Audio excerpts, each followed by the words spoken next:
Okay, good morning, everybody. It's a real pleasure to be here. And first and foremost, I want to thank my friend Ashraf for his dedication and persistence and entrepreneurship. And I also want to thank his partner, Nancy, for working with us on all these years on these ideas.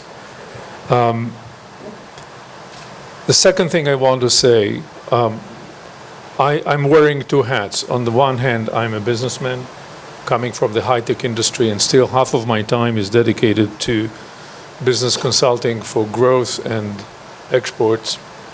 And my other half is a geostrategic and quiet diplomacy initiatives where we're trying to bring innovation to the field of diplomacy and geostrategic bridge building on all aspects, both diplomacy, conflict resolution, security, economic development, and people-to-people awareness. So it has always been my fundamental, I always had two fundamental assumptions.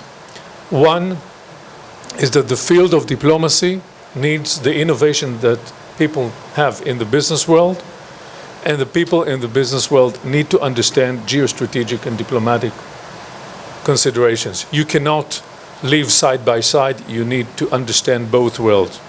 The second assumption, which has led me always in everything that we initiated, was Masr Dunya hiya al-miftah. We know and we understand the region, and eventually, and first and foremost, Egypt is the key. And we have to work hard to make that a reality, even if it takes long.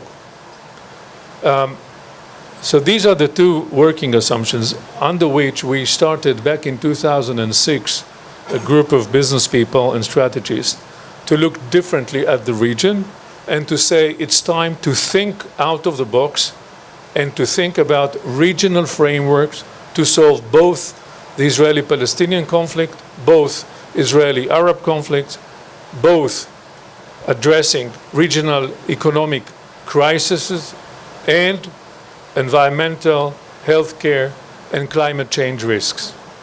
And out of a comprehensive approach, we developed a number of initiatives that we started to introduce through a growing network of partners in the Arab world who were thinking alike and were trying to work quietly behind the scene to promote these ideas. And what looked completely unimaginable in 2006 has over the years become a reality.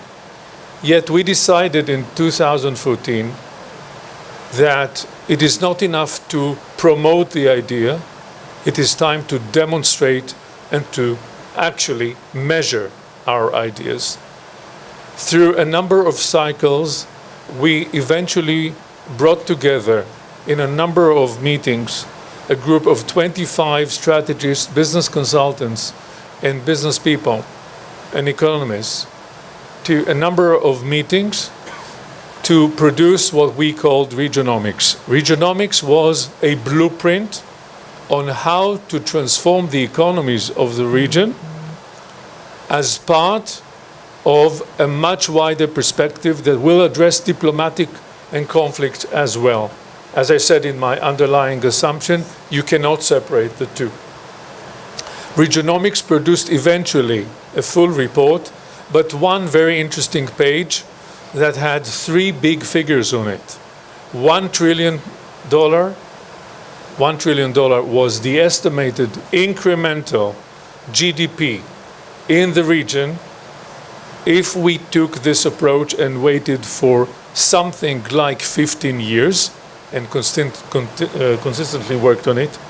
The second figure was $1 trillion, which would be the overall impact on the US economy if those figures were to materialize. And third, 20 million new jobs in the region over and above what was then expected. These three figures in bold fonts were put on one page, which was hand-delivered to the White House, to President Trump's team in 2017, and the Regionomics plan that was created as a private sector initiative became part and parcel as part of the Trump economic package, which was later introduced in 2020. And it shows why innovation of private sector business people could influence diplomacy and why we need to work with the diplomats on fostering that. Over and above these results that had an impact on diplomacy, they also changed the mindsets of many people in the region, because we made the Regionomics public and we presented it through the members of the group in every possible platform that we could.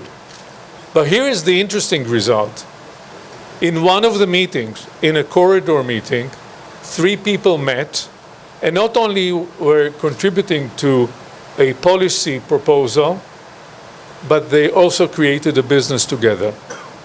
And we know, as a result of that, and thanks to Ashraf, we noticed that nothing can replace face-to-face, human-to-human interaction with a shared passion to look at the future and to drive business, because business is the best way eventually to create trust. Business is the best way to take away the walls of fear and distrust, and business is the best way eventually to explain to geopolitical leaders what the real steps they should take in diplomacy. And maybe later I'll expand on, having said that, over the past 16 years, where are we going in the next 10, 15 years, and why we should work hard and why we should be optimistic about the future.